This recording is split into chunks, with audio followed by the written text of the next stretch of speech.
함께 보겠습니다. 신약성경 12쪽, 신약성경 12쪽 근처가 되겠습니다. 마태복음 8장 23절에서 27절까지의 말씀입니다.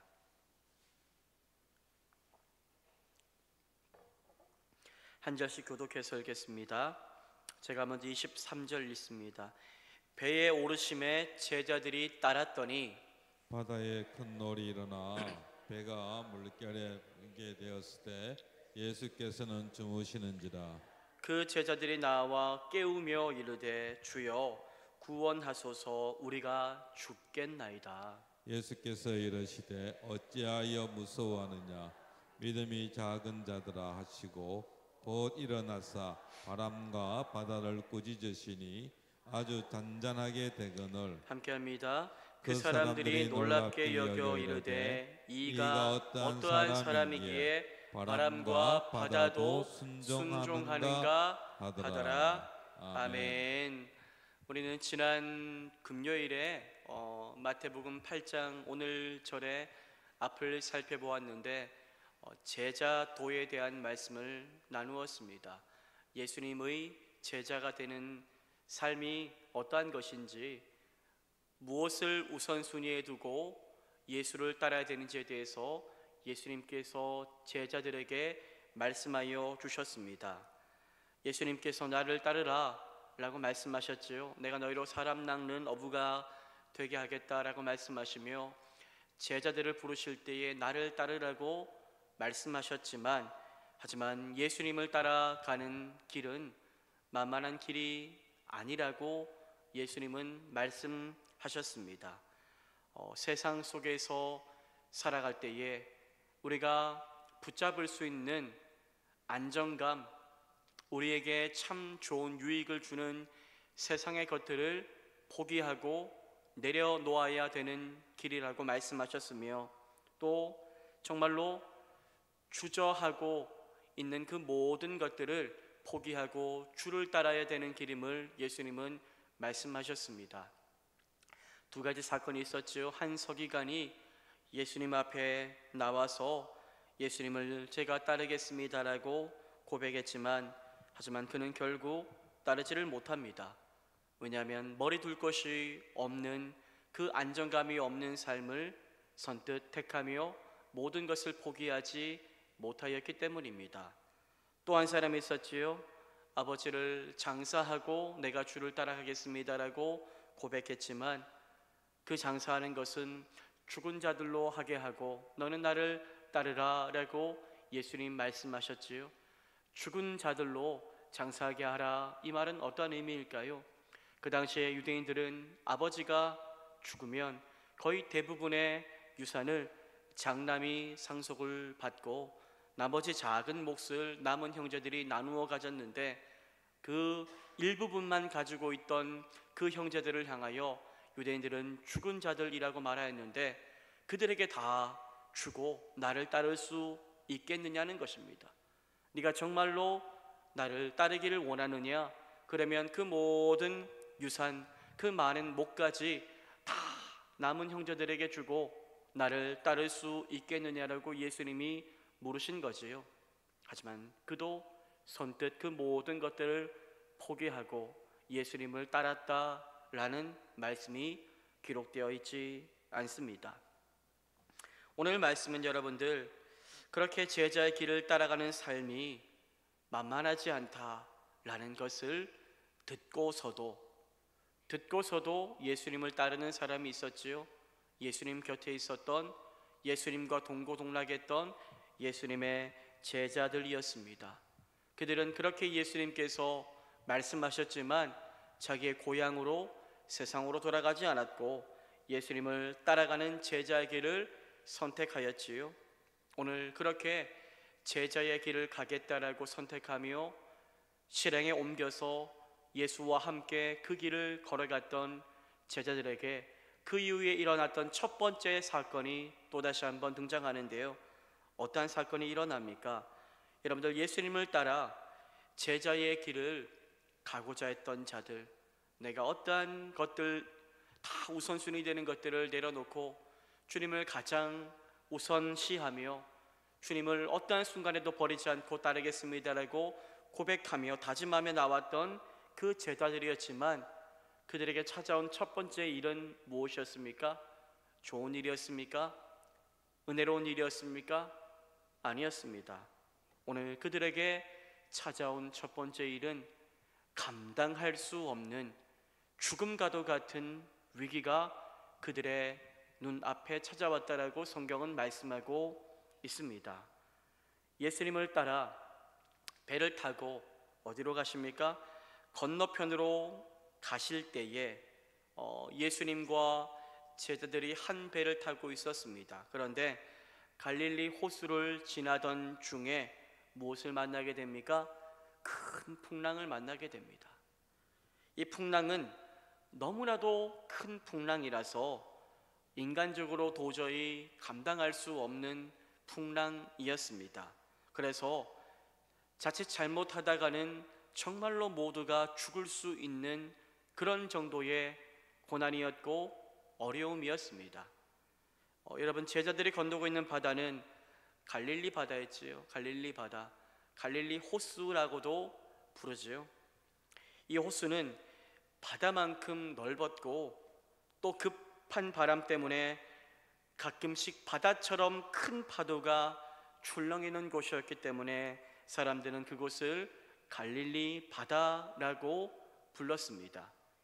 갈릴리 바다는 수심이 깊은 곳은 60m 정도의 깊은 깊이가 되는 곳이었고 또 이곳은 아주 해수면이 낮은 곳입니다. 0m보다 더 낮은 곳에 위치하고 있었기 때문에 해수면은 너무 낮고 주변에 높은 또 산들이 있어서 이 해수면의 온도가 급상승하는 경우에 높은 산으로부터 급작스럽게 강한 바람이 불어와 놀이 일어나 파도가 출렁이는 어려움이 있었던 곳입니다. 그런데 하필 예수님을 따라 진정한 제자의 길을 가려고 출발한 그때에 예수님 따라 정말로 이제 잘 해보려고 내가 그 모든 것들 다 버리고 내가 주만 따르겠습니다라고 시작한 그때에 제자들의 믿음을 시험하는 큰 어려움이 눈앞에 닥치게 되지요. 앞으로 걸어갈 제자로서의 삶이 너희가 생각하는 것보다 더 어렵고 만만하지 않다는 것을 마치 예고라도 하는 듯합니다. 여러분, 그때의 상황이 어떠했다라고 성경은 기록하고 있습니까? 우리 마태복음 8장 24절과 25절 말씀을 함께 한번 읽어보기를 원합니다. 함께 읽겠습니다. 시작. 바다에 큰 놀이 일어나 배가 물결에 덮이게 되었을 때 예수께서는 주무시는지라. 그 제자들이 나와 깨우며 이르되 주여 구원하소서, 우리가 죽겠나이다. 갈릴리 바다에서 큰 놀이 일어났다라고 말씀합니다. 큰 너울성 파도가 일어난 거지요. 얼마나 파도가 컸던지 배가 물결에 다 덮일 정도였습니다. 그래서 배 안에서는 난리가 난 겁니다. 난리가 났지요. 여러분들, 제자들은 배 안에서 너무 두려웠고 정말로 혼비백산하여 어찌할 줄 몰랐지만 오늘 그런데 성경은 그런 어려운 큰 놀과 같은 정말로 상황과 전혀 다른 길을 가고 계신 한 분을 소개하는데요. 바로 그분은 예수님이죠. 예수님. 오늘 성경은 뭐라고 말씀합니까? 바다에 큰 놀이 일어나 배가 물결에 덮이게 되었음에 라고 말씀하지요. 이 말씀 자체를 본다면 위기가 찾아온 것입니다. 그냥 위기가 아니라 죽음과 같은 위기가 찾아온 것이지요. 그런데 여러분들, 그 이후의 말씀은 어떠합니까? 예수께서는 주무시는지라라고 말씀하고 있습니다. 이 예수님의 행동은 전혀 현실과 상반된 행동입니다. 현실은 너무나도 어렵고 힘든데 예수님은 너무나도 평온하시고 너무나도 걱정이 없으셨던 것입니다. 예수님은 아무 일도 없는 듯 평안하게 주무시고 계십니다. 풍랑 속에서도 세상 고요한 호수에서 주무시듯 주무시고 계십니다. 그런데 여러분들, 그런 예수님과 또 전혀 다른 사람들 누구입니까? 제자들이지요. 예수님을 따르겠다라고 하며, 예수님을 믿겠노라고 하며, 예수님을 주라고 고백하였던 제자들은 고난과 어려움이 찾아와자 금세 믿음을 잃어버리고 흔들리며 두려워하며 괴로워하며 신음하고 있었던 것입니다. 똑같은 풍랑을 만났는데 제자들은 풍랑으로 인하여 두려워하였고, 거기에 똑같은 자리에 있었던 예수님은 풍랑 속에서도 평온이 사라지지 아니하셨고 주무시고 계셨습니다. 여러분, 이 말씀을 통해 우리는 무엇을 발견할 수 있을까요? 먼저로 첫째, 믿음이 있어도 인생의 풍랑은 우리 인생 가운데 찾아올 수 있다는 것입니다. 믿는 자에게도 참 우리가 죽을 것과 같은 위기가 찾아올 수 있다는 거죠. 예수님에게도 고난이 찾아왔고요, 예수님과 함께하는 제자들에게도 고난이 찾아왔다는 것입니다. 마찬가지로 우리에게도 예수를 믿고 예수님께 늘 도와달라고 기도하고 늘 말씀대로 순종하며 살아도 고난, 박해, 어려움은 찾아올 수 있다는 것입니다. 바울은 말하였지요. 그리스도 예수 안에서 경건하게 살고자 하는 자에게는 박해가 반드시 있을 것이다 라고 바울이 말했는데, 여러분들, 예수 믿는 우리에게는 고난이 없는 것이 아니라 도리어 믿음으로 인하여 고난, 어려움, 눈물, 괴로움, 시련이 찾아올 수 있습니다. 예수 믿는다고 해서 만사형통한 것 아닙니다. 문제가 없는 것 아닙니다. 고난이 피해가는 것 아닙니다. 물론 다윗이 기도할 때에 하나님이 그 다윗을 도와주신 것처럼 우리 인생 가운데 하나님은 하나님의 뜻과 때에 맞게 우리를 도우시고 우리에게 고난에서 건져내어 주십니다. 하지만 고난 자체가 우리에게 찾아오지 않을 것이다 라고 성경은 절대로 말씀하고 있지 않습니다. 여러분들, 예수 믿는다고 이처럼 문제가, 고난이 찾아오지 않는다는 것을 우리는 발견할 수 있게 됩니다. 또 한 가지 우리는 본문에서 발견할 수 있는데요, 바로 고난 앞에서의 전혀 다른 반응입니다. 반응. 여러분들, 믿음에 있어서 참 중요한 것은 반응입니다. 반응. 그 사람의 믿음이 성숙한가 성숙하지 않은가를 볼 수 있는 것은 상황 앞에서 어떻게 반응하냐 하는 것을 통해 알 수가 있습니다. 그 사람의 믿음이 어떠한가에 따라서 똑같은 어려움, 풍랑이 찾아올지라도 다르게 반응할 수 있다는 거죠. 다르게. 예수님처럼 믿음이 크시면 풍랑과 같은 어려움 가운데서도 두려워하지 않고 평안을 잃어버리지 않고 하나님을 향한 신뢰를 잃어버리지 않을 수 있지만, 하지만 오늘 이 본문에 나오는 제자들처럼 믿음이 작으면 현실 앞에 압도되어 두려워하며 의심하며 정말로 어찌할 바 모르는 흔들리는 삶을 살 수 있게 되는 것입니다. 똑같은 풍랑 앞에 예수님과 제자들의 반응은 전혀 달랐습니다. 아무리 배가 흔들려도 예수님은 깨시지 않았습니다. 마치 편안한 침대에 누워 주무시듯 잘 주무셨지요. 제자들은 죽을 지경인데 말입니다. 여러분, 정말로 죽겠구나 싶은 상황이 찾아옵니다. 정말로 죽겠구나 싶은 그 상황이 찾아와서 제자들은 무엇을 합니까? 잠들어 있는 예수님을 급히 깨우지요. 예수님은 흔들며 주여 구원하소서, 우리가 죽겠나이다 라고 그렇게 애원합니다. 제자들은 여러분들 풍랑 앞에서 어떻게 이 문제를 해결하고자 합니까?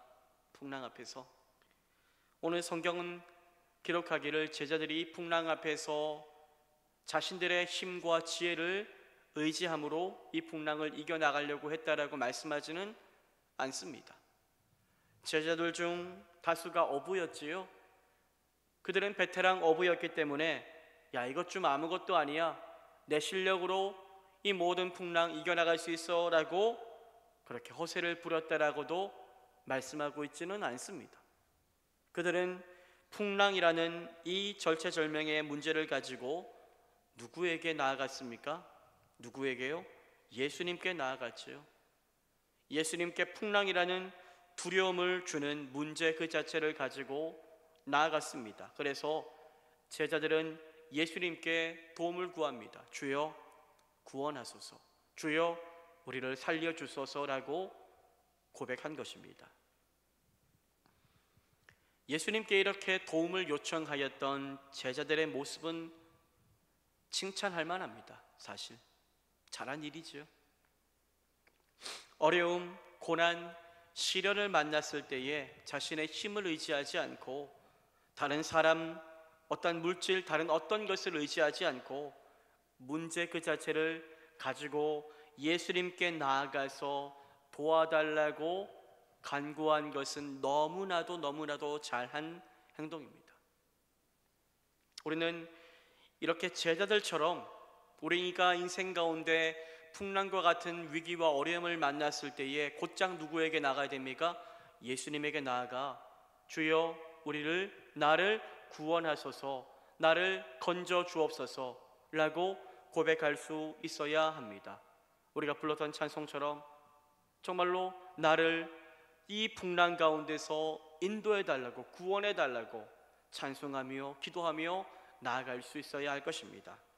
문제가 있을 때에 내 힘, 내 능력 의지하지 말고 모든 것이 예수님께 달려있음을 믿고 의지하며 제자들처럼 주님 앞에 나아갈 수 있어야 할 것입니다. 그런데 제자들이 예수님 앞에 나아간 것은 참 잘한 행동인데, 그런데 오늘 제자들에게 조금 아쉬운 게 보입니다. 무엇이 아쉬울까요? 예수님이 어떤 분인지 아직 잘 알지 못하고 믿지 못한 것 같습니다. 예수님을 위해서 정말로 부모를 장사 지내는 것도 포기하고, 예수님을 위해서 머리 둘 것이 없어도 내가 예수님을 따르겠습니다라고 고백은 했지만 아직까지 예수님이 어떤 분인지, 어떠한 능력을 가지고 있는지 온전히 알지 못했고 믿음도 없었습니다. 제자들은 문제를 만나서 그 문제를 가지고 예수님 앞에 나오기는 했지만, 하지만 그 문제를 예수님께서 능히 가볍게 해결하실 것을 아직은 믿지 못했던 것입니다. 주여 구원하소서, 주여 구원하소서라고 이야기가 끝나지 않았죠. 주여 구원하소서, 주님이 일어나 이 바다를 명하여 꾸짖으시면 이 바다가 잠잠케 될 줄 믿습니다라고 그렇게 이야기한 것이 아니라 주여 구원하소서, 우리가 살겠나이다입니까? 아닙니다.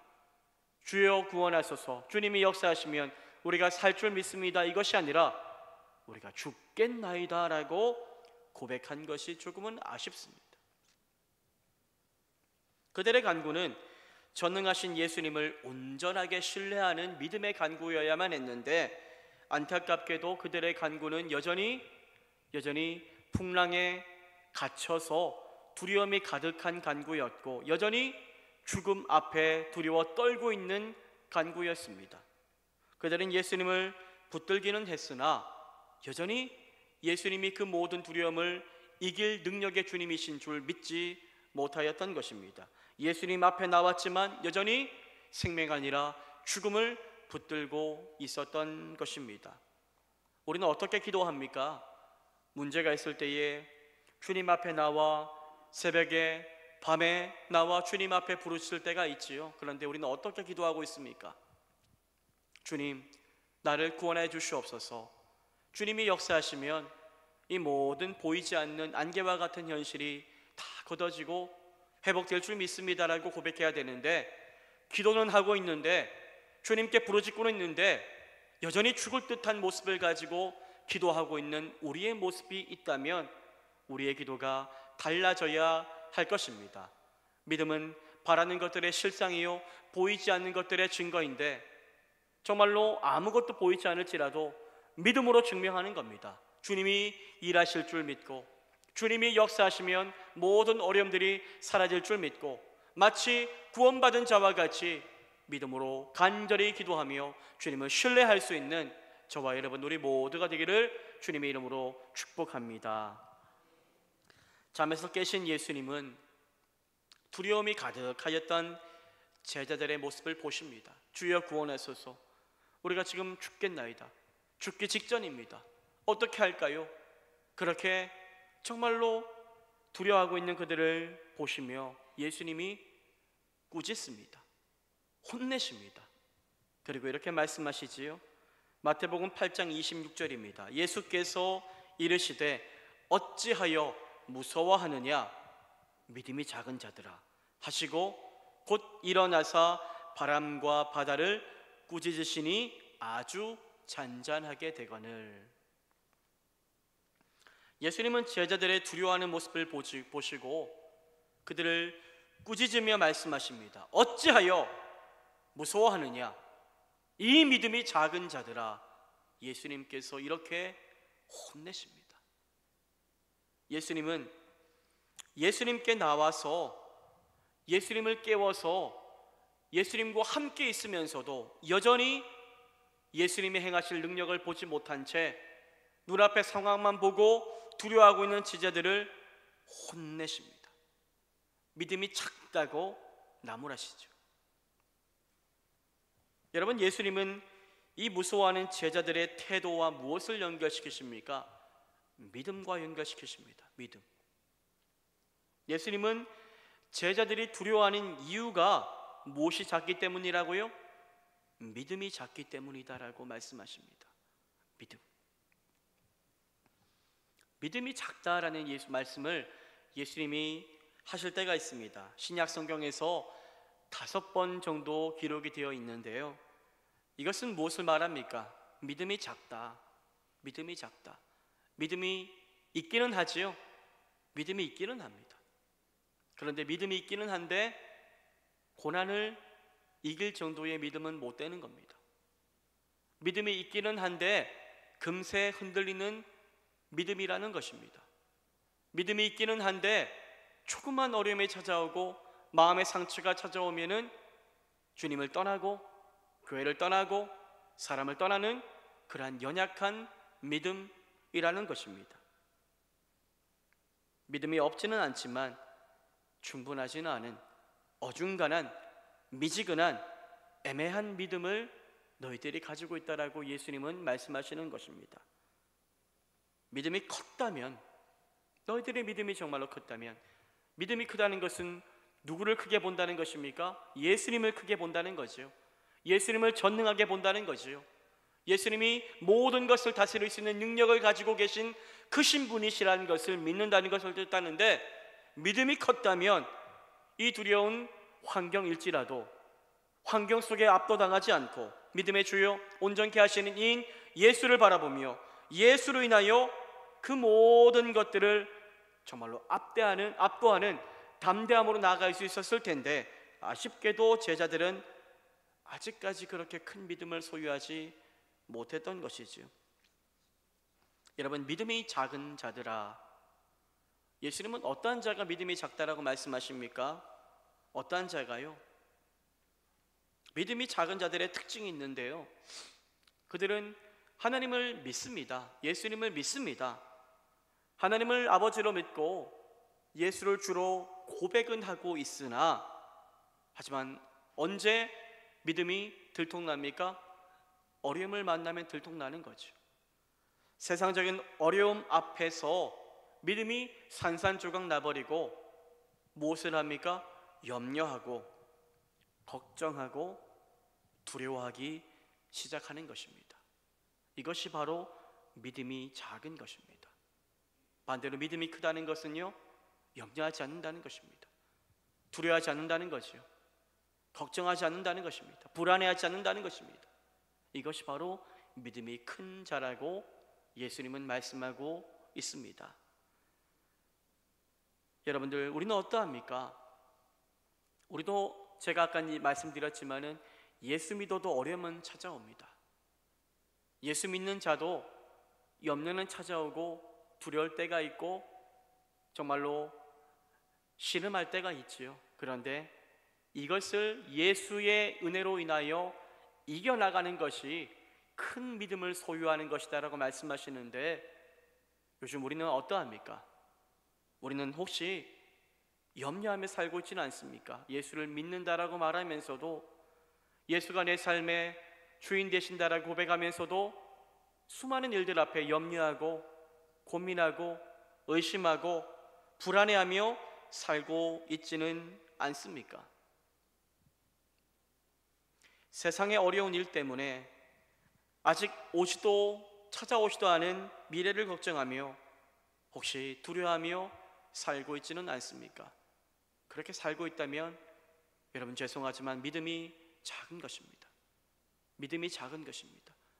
내일을 염려하며 오늘을 불안해하고 살고 있다면 믿음이 작은 것입니다. 저는 우리 성도님들이 진정한 예수님의 제자가 되어 믿음이 큰 자가 되기를 소망합니다. 염려에 압도당하지 않고 불안해하지 않으며 세상의 다른 것들 붙들고 좋은 환경이 있을 때만 평안한 것이 아니라 어떠한 순간을 만날지라도 흔들리지 않는 견고한 큰 믿음을 가진, 염려를 이기고 두려움을 이기는 믿음을 가진 온전한 주님의 제자가 되기를 축복합니다. 여러분, 두려움, 의심, 염려, 근심은 다른 것이 아닙니다. 문제가 커서가 아닙니다. 문제가 커서 내가 감당하기 어려운 문제라서가 아니라 예수님 뭐라고 말씀하십니까? 믿음이 작기 때문이다라고 말씀하십니다. 믿음이 작기 때문이라고.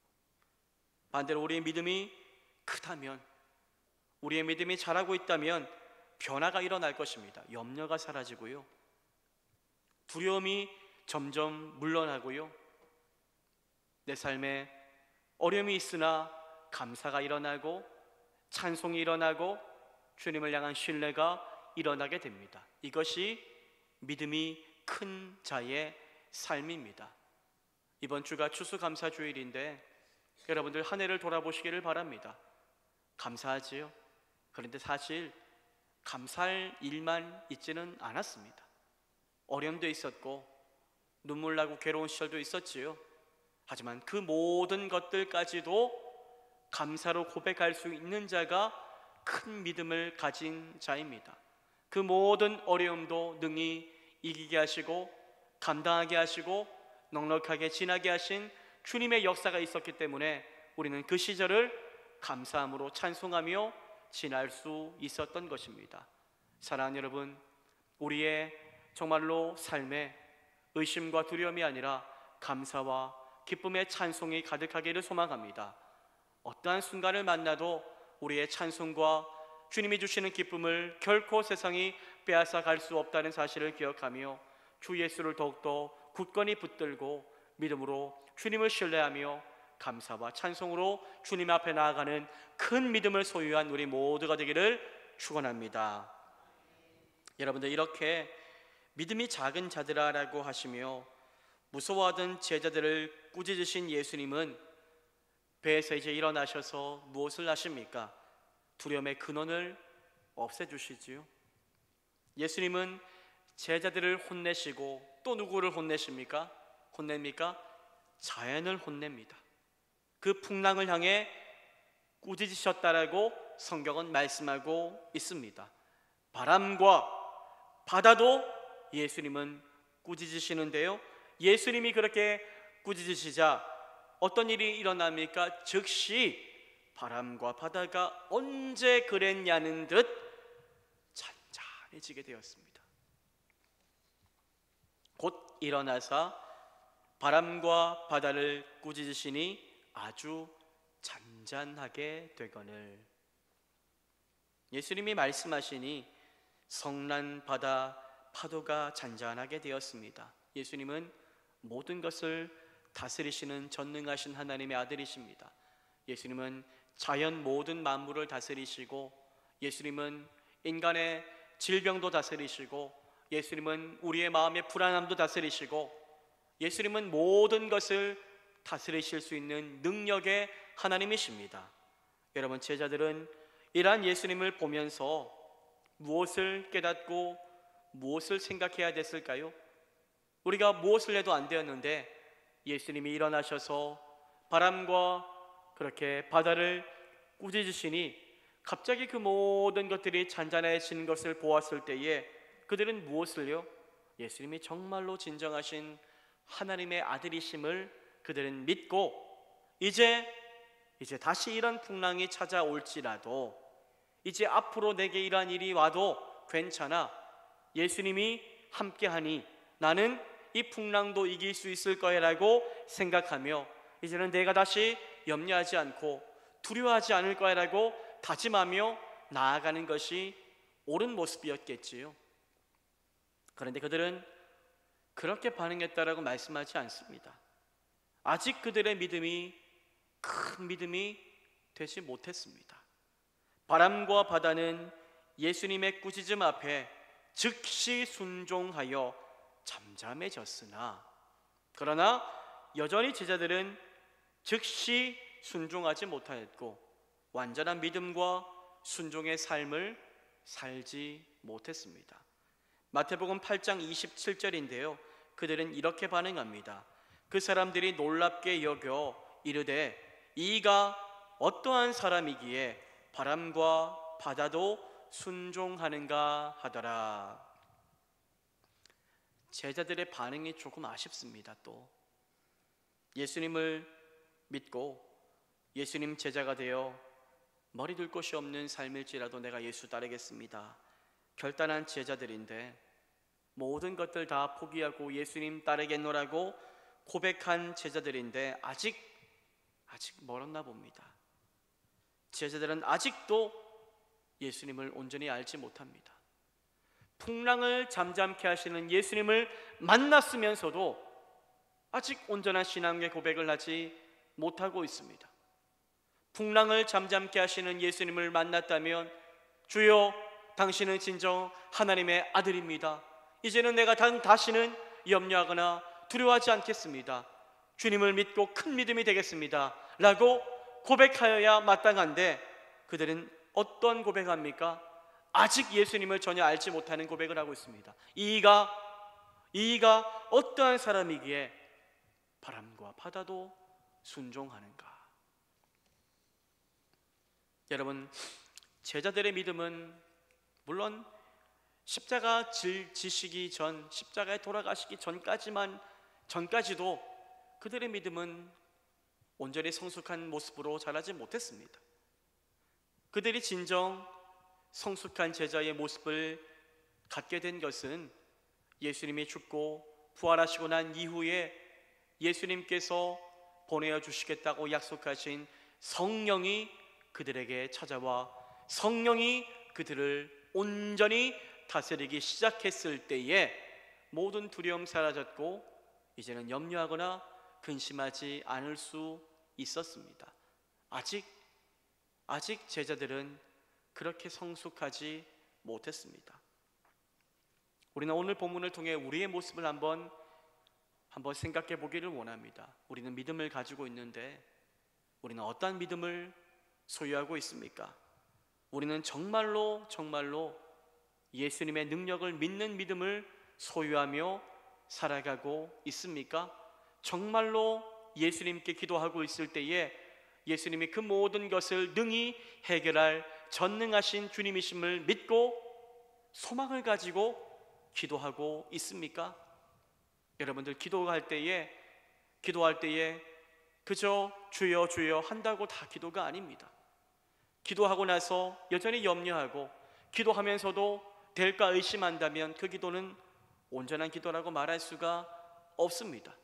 기도는 주님을 신뢰하는 것이고 기도는 정말로 주님이 내 모든 삶을 살릴 수 있는 분이라는 것을 신뢰하며 그렇게 전적으로 주님께 맡기며 하는 것이 바로 진정한 기도입니다.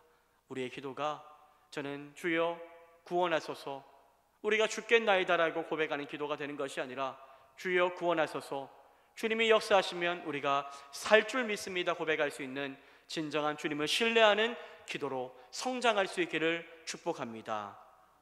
여러분들, 우리에게 작은 믿음, 고난 앞에서 무너지는 믿음이 아니라, 두려워하고 좌절하는 믿음이 아니라 예수님이 함께 하시면 능히 이 모든 고난을 이길 줄 믿습니다라는 것을 확신하는 기도를 하며 주님께 나아가 주님이 기뻐하시는 큰 믿음 가진 자라는 소리 듣는 우리 모두가 되기를 소망하며, 정말로 주님 다시 오시는 그날까지 주여 내 작은 믿음이 조금 더 자라게 하여 주시옵소서.